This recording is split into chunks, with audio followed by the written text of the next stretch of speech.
Glen Greenwald, your response. This is the saddest media spectacle I've ever seen since I began practicing journalism in 2005. And what makes it even sadder is to watch all of the people who vested their journalistic credibility into what proved to be a complete and total fraud and scam continue to try and cling to some vestige of credibility by continuing to spin conspiracy theories that are even more reckless and more unhinged than the ones to which we've been subjected for 3 years.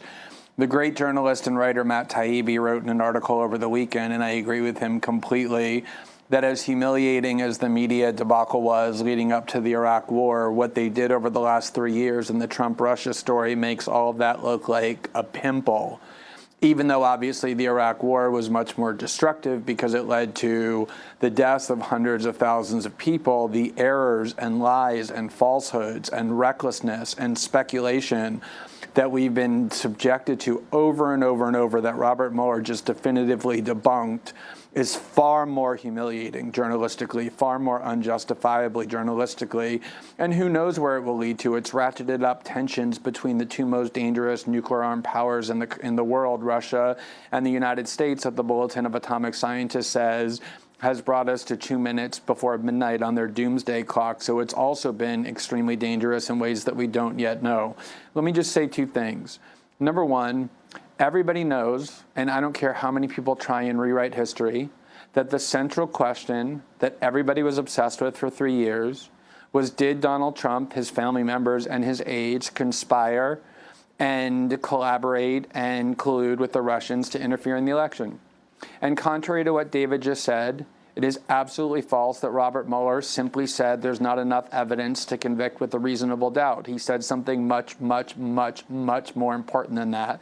He said that after 20 months of investigation, with a huge team of FBI agents and prosecutors heralded as being the most aggressive and skilled in the world, we found no evidence that this happened. That's what Robert Mueller said. The whole thing was a scam and a fraud from the beginning. And the New York Times headline today says that as clearly as it can. Robert Mueller finds no collusion between Trump and Russia. That was the focal point of the entire narrative, no matter how much people try and change the focus. The second point, this idea that, oh, we haven't heard from Robert Mueller yet. We've only heard Bill Barr's summary of him. Yes, that's true. But Bill Barr has been friends with Robert Mueller for 30 years. They come from the same Republican circles in the Department of Justice. They both worked together at the Bush Justice Department, the Bush 41 Justice Department. All we heard for 20 months is that Robert Mueller is a man of the greatest integrity and patriotism.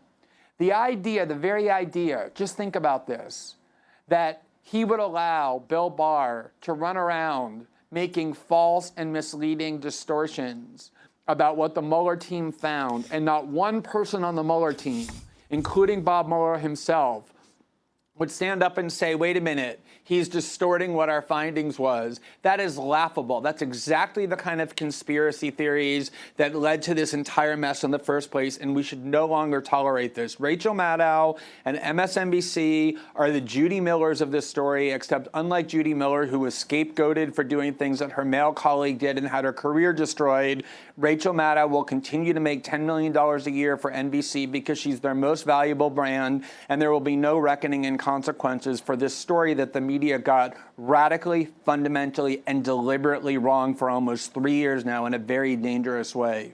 David K. Johnston.